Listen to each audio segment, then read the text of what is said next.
Did you come built in with a rear view mirror? Lucky, I gotta go to your store. Did you come built in with a side view mirror? I gotta go to your store because I don't have those things. And if we're honest, none of us do. Which means we all have blind spots. So how do you know what's behind you? A few years ago, I was speaking in Scottsdale to women in ophthalmology. And after my talk, a doctor came up to me, very smart woman, said, you know, Renee, I have this story where a couple years ago I had gut pain, like abdominal, and it hurt. And I couldn't figure it out. And I didn't know what was wrong, so I talked to a friend of mine. They're like, oh, I don't know, why don't you go see my GP friend? So she goes to see her GP friend, who's like, oh, I don't know, let's send you to the gastroenterologist. Oh, I don't know, let's run some tests and do a bunch of blood work and do an endoscopy, get on medications. None of this makes her gut pain better. She's a doctor, smart woman, has pain.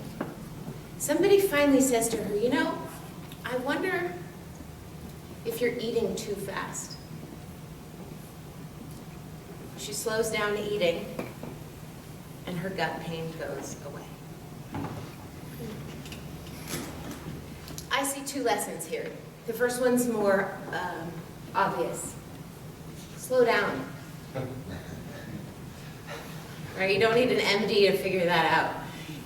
Take in good things slowly, so that you can appreciate and celebrate and savor in these amazing gifts that life has to offer us.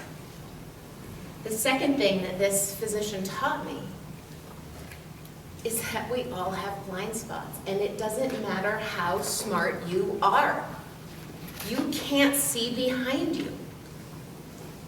And when we are in pain, physical pain, emotional pain, social pain, it doesn't matter. Those blind spots grow bigger because our blinders, with this vigilant fixation to fix the pain,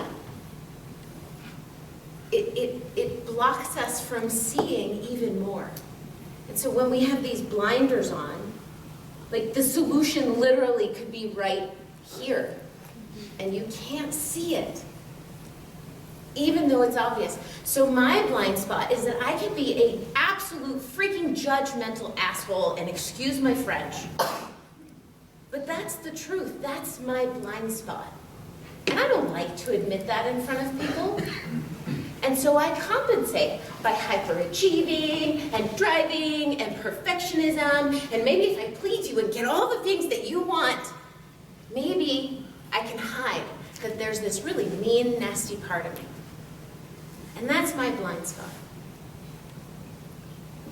It's never fun to have somebody point out your blind spots to you. Because what goes along with that for me is I'm broken.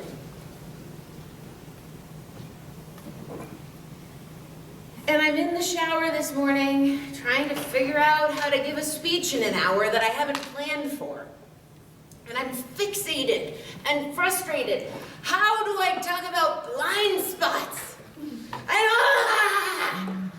And then I'm like, wow, okay, I'm in it, right? Like that vortex with the blinders, tight body, not breathing, fixated, not open to what else is around. And I do a little shake and I breathe and I'm like, oh! And it like literally dropped it. It came to me.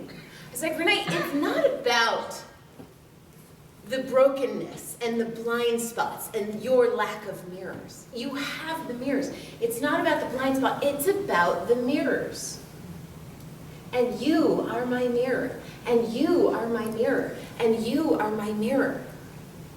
And you can do for me what I could see in that doctor that was so obvious that she couldn't see. You can see what I can't see, and what's back there is hurting me. And if I'm running the story that I'm broken, I'm not available to hear and receive the gift that you are giving me because I'm so wired up in my defenses. And the gift that we all have, right, the thing that we can take in more slowly is that we actually do come built in with mirrors. And it's each other. And we get the opportunity to be one species and to grow together.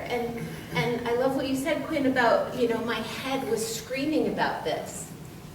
But my heart knew it was right, because the heart has a funny way of leading. And I'm a huge fan of, listen to both and listen to one another. Because you have the gift to give to me where I can't see myself. And together we actually, and my perfectionist voice loves this, together all of us are perfect.